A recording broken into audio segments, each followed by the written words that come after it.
शुभ मध्य बेला बच्चों। डियर प्रतीक क्लासेज में आपका स्वागत एवं अभिनंदन है।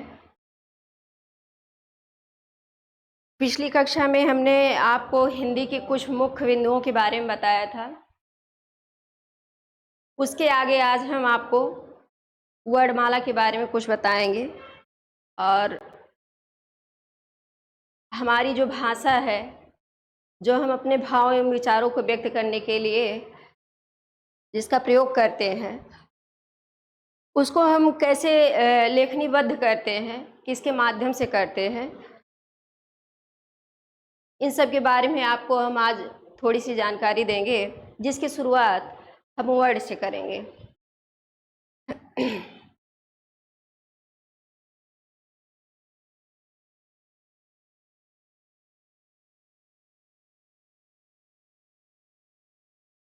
वर्ड स्वतंत्र व सार्थक अर्थ प्रदान करने वाले ध्वनि चिन्हों को वर्ड कहते हैं।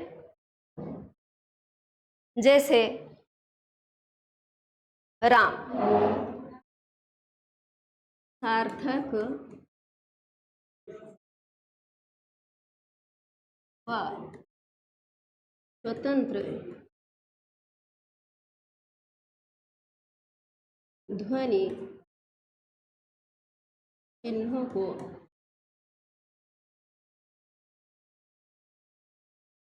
वर्ड कहते हैं।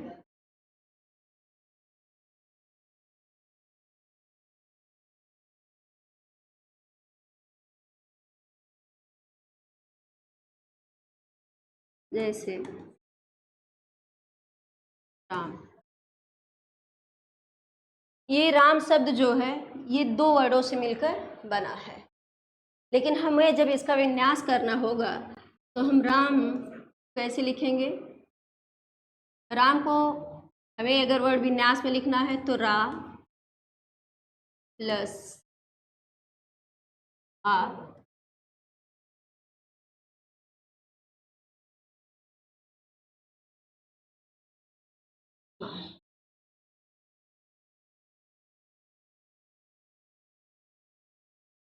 अब ये हमारा वर्ड विन्यास हो गया।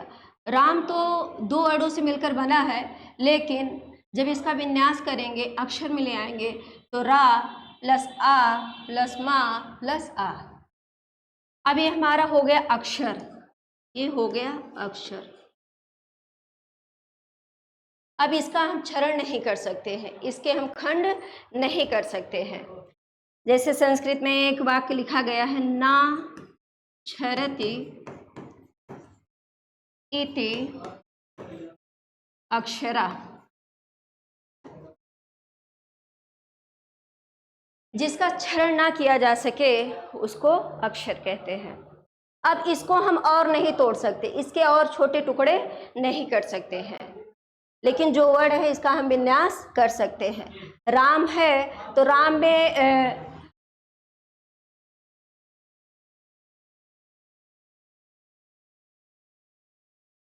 दो वर्ड मिलकर ये राम बना है, लेकिन जब इसका हम विन्यास करते हैं, अक्षर पूछते हैं, तो इसमें चार है। फिर हम देखते हैं कि ये जो वर्ड है, इन वर्डों के व्यवस्थित रूप को ही वर्णमाला कहते हैं। इन वर्डों के ही व्यवस्थित रूप को वर्णमाला कहते हैं।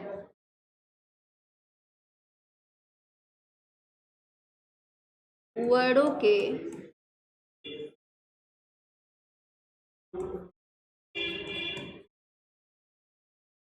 व्यवस्थित रूप को ही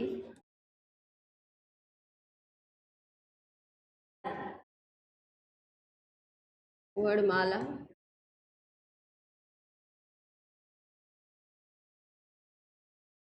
कहते हैं। हिंदी वर्णमाला में कुल 52 वर्ड होते हैं, तो आप लोग जानते ही होंगे।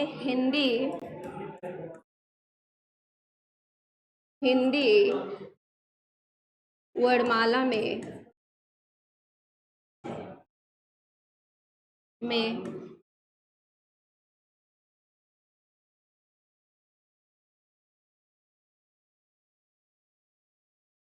कुल 52 वर्ड होते हैं।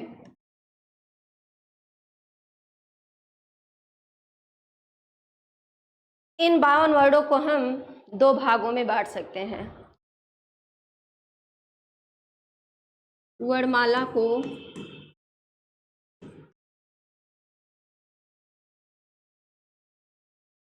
दो भागों में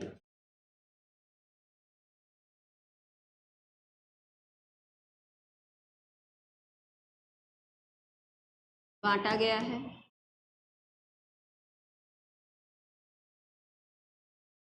पहला है स्वर और दूसरा है व्यंजन।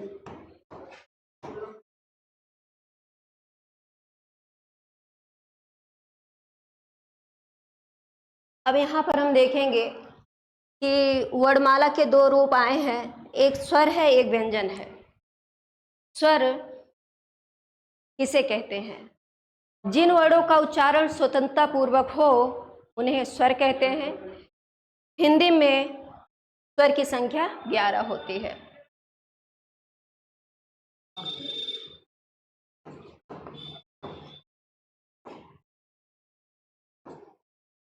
जिन वर्णों का उच्चारण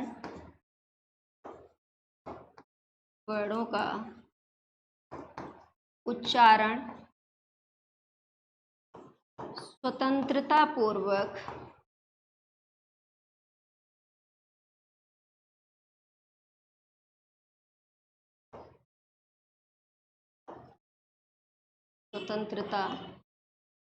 पूर्वक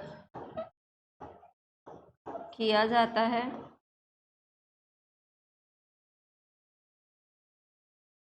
उसे स्वर कहते हैं।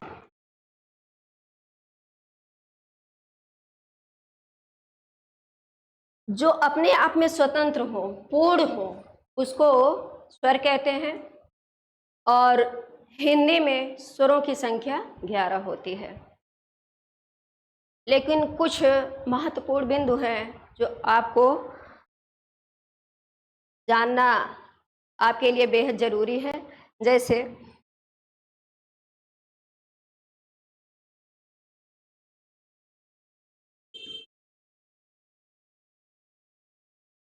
महर्षि पाणिनि ने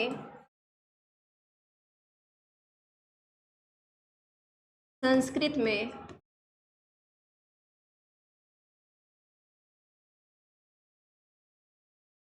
स्वरों की संख्या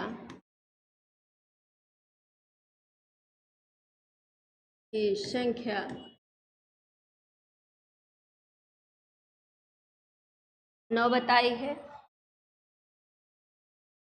और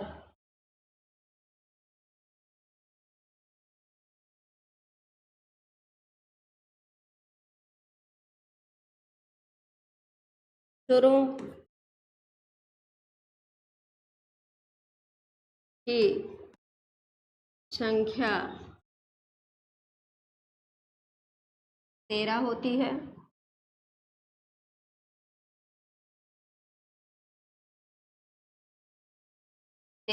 है। और अपभ्रंश में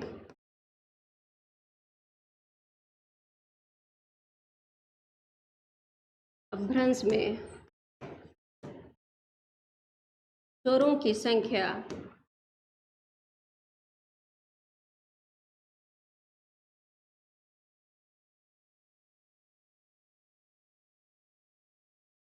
8 होती है। अब यहाँ से 2-3 तरह से क्वेश्चन बन सकते हैं। जैसे कि हिंदी में स्वरों की संख्या, हिंदी में स्वर कितने होते हैं?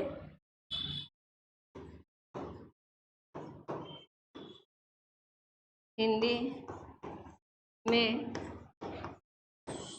स्वर की संख्या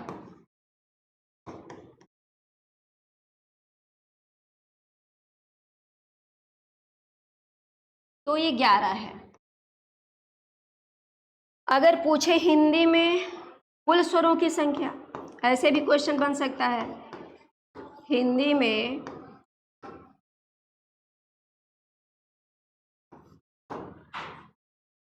कुल स्वरों की संख्या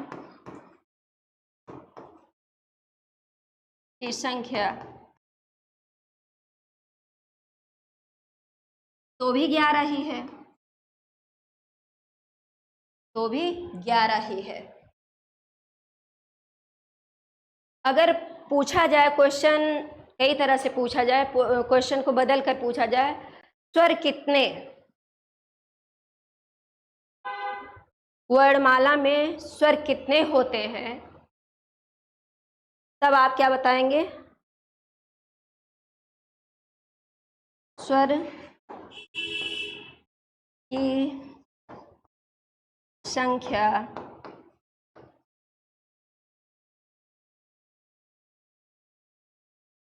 तो आप बताएंगे 13।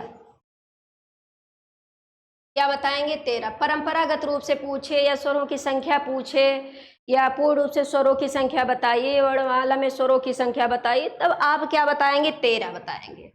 चाहे जो भी पूछे, इसमें ऐसे क्वेश्चन पूछे तो आप 13 बताएंगे, है ना। और क्वेश्चन कोई एक तरह से और पूछ सकता है, एक तरह से और पूछ सकता है, जैसे कुल स्वरों की संख्या, कुल स्वरों की संख्या, स्वरों की संख्या,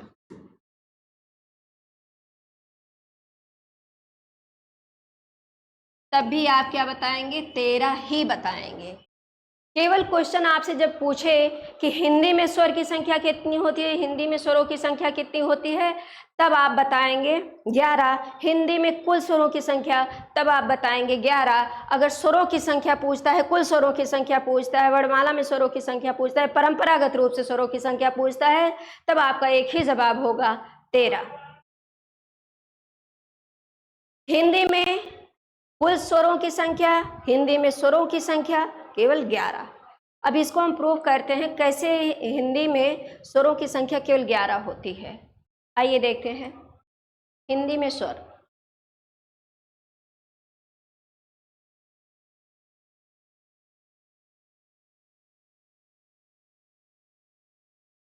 हिंदी में स्वर,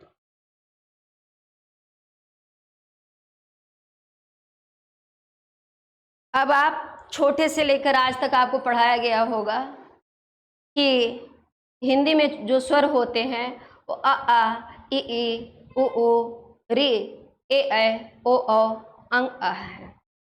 तो इनका हम लिखकर दिखाते हैं कैसे।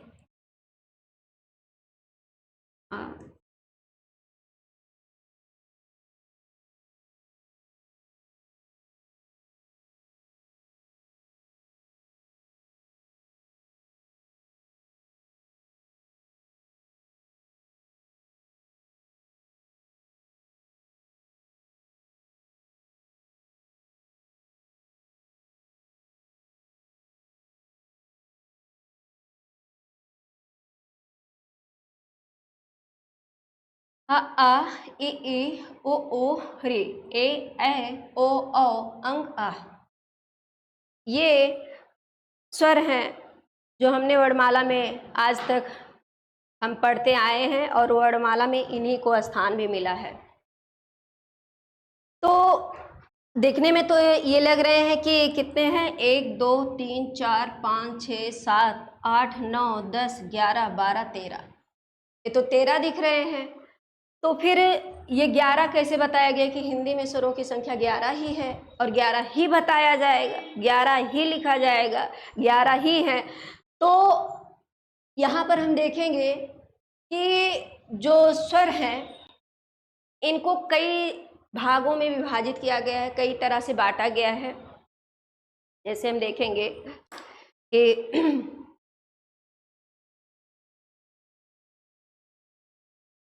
बांटा गया है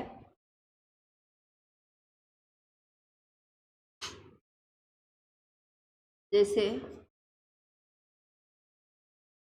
मूल स्वर और दीर्घ स्वर, संयुक्त स्वर।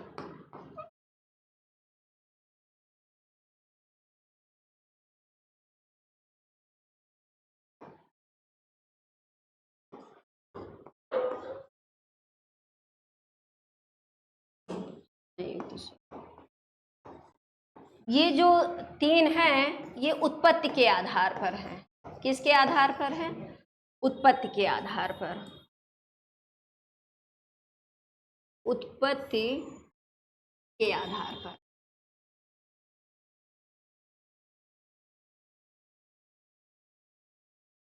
ये जो विभाजित किया गया है कि उत्पत्ति के आधार पर स्वर कितने हैं, तो ये मूल स्वर, दीर्घ स्वर और संयुक्त स्वर।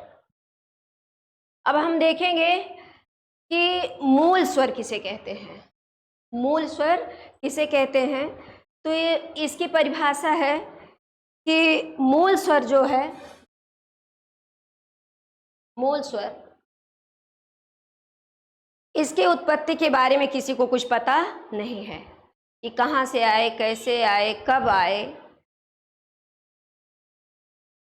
ये किसी को पता नहीं है।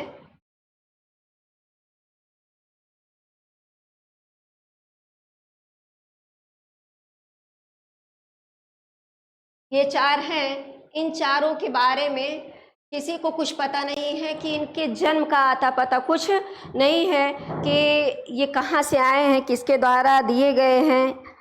तो मान लिया जाता है कि ये जो स्वर हैं, मूल स्वर हैं, ये जैसे हमारे वेद हुए, पुराण हुए, सृष्टि की उत्पत्ति जब से हुई, वेद पुराण जब से लिखे गए, तभी से ये अस्तित्व में है। एक बात ये भी कही गई है, किंवदंती है कि कहा जाता है कि जब भी इस संसार में ध्वनि की बात की जाती है तो वहाँ पर हमें सोचने के लिए मजबूर कर दिया जाता है कि ये जो ध्वनि हमारे मुख से निकलती है, इसका आरंभ कब से हुआ,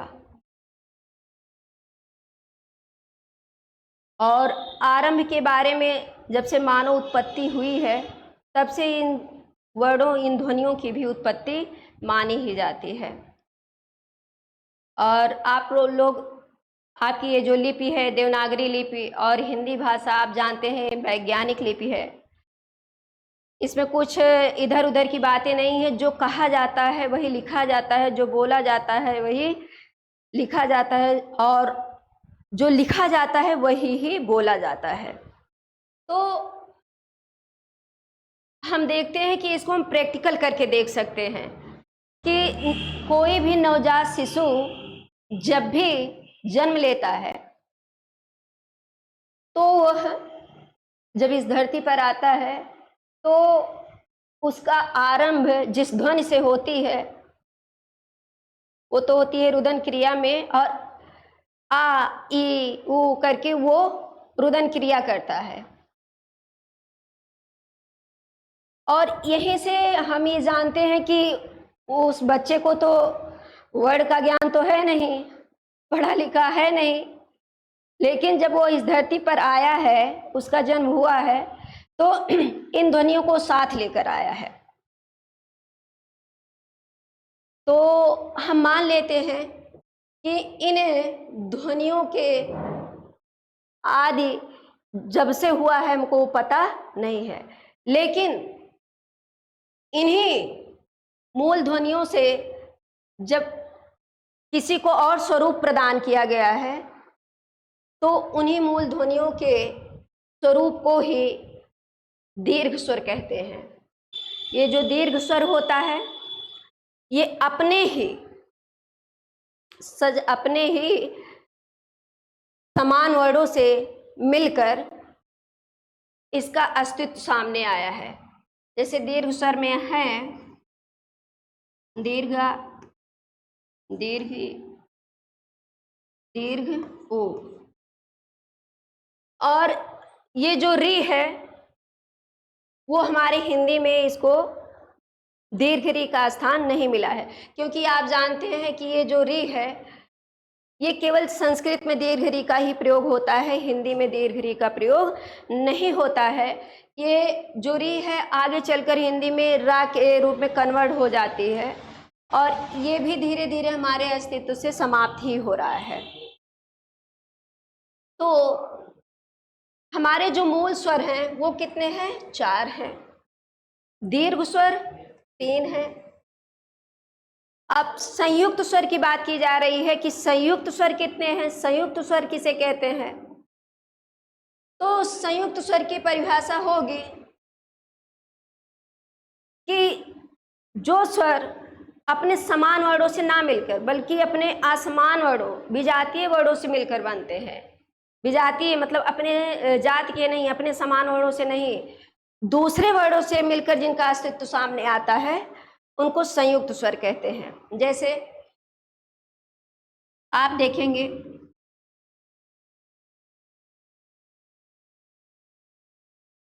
आ ई को मिलाकर ए बनाया गया,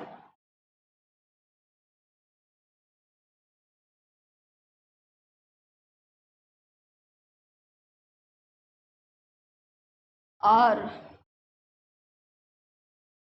आ ऊ को मिलाकर ओ बनाया गया, और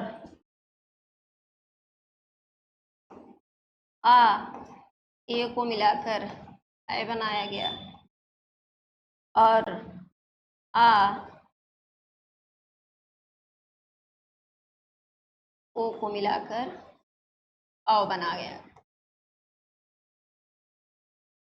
कहने का मतलब है कि आ और ई को मिलाकर ए बना, आ ऊ को मिलाकर ओ बना, आ ए को मिलाकर ए बना, और आ ओ को मिलाकर औ बना। संयुक्त स्वरों की संख्या कितनी आपको दिख रही है? तो ये है 4।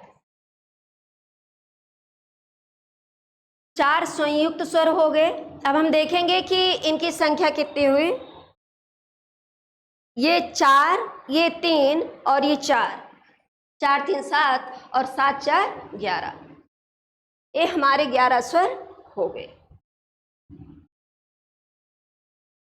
इन 11 स्वरों के बारे में आपको जानकारी हो गई कि 11 स्वर आए कहाँ हैं, लेकिन अभी आप तथागत रूप से देखेंगे कि यहाँ पर तो लिखा है अंक और आह, ये भी है, तो इनका अस्तित्व क्या है? इनको क्यों साथ में लिया गया है? इनको क्या कहते हैं? इनका कोई स्थान नहीं, तो इनको फिर रखा क्यों गया है वर्णमाला में? तो हम देखते हैं कि इनको किस लिए रखा गया है। ये अंक आह जो है इनको हिंदी में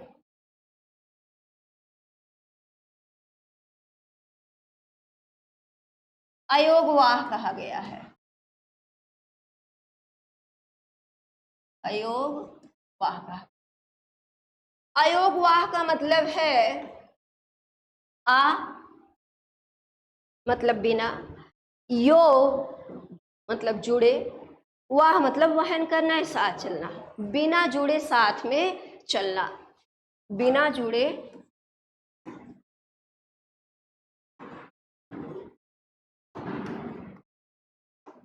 साथ में चलना।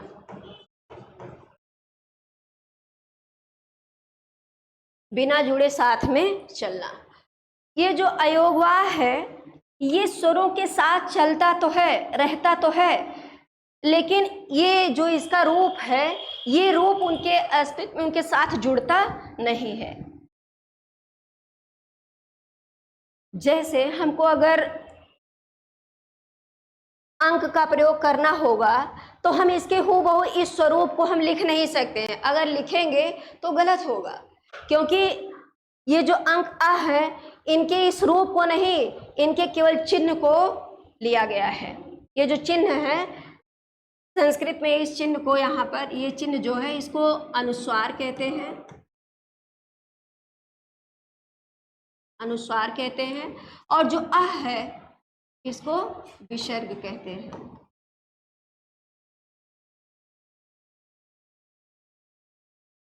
अब जब हम उच्चारण स्थान इसका पढ़ाएंगे तब बताएंगे कि अंक अह कहाँ से निकलते हैं, कैसे निकलते हैं। तो आज आपने देखा कि वर्ड किसे कहते हैं, वर्ड को कितने भागों में बांटा गया है,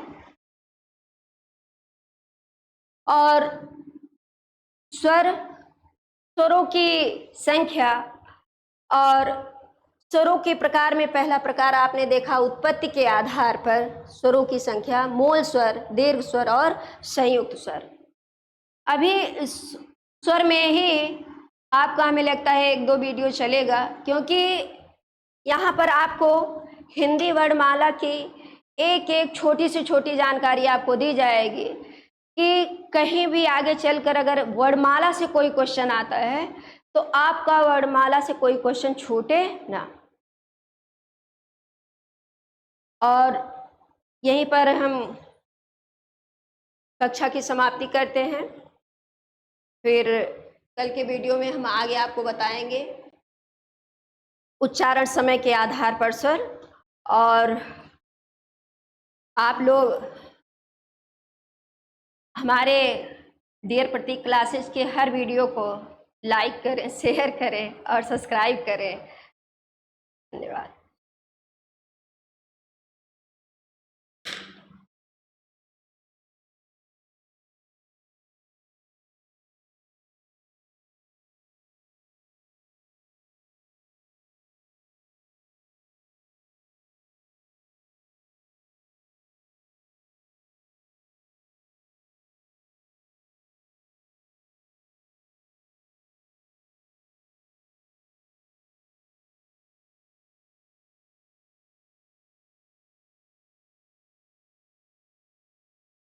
प्रतीक सर, हम बंद नहीं कर पा रहे हैं।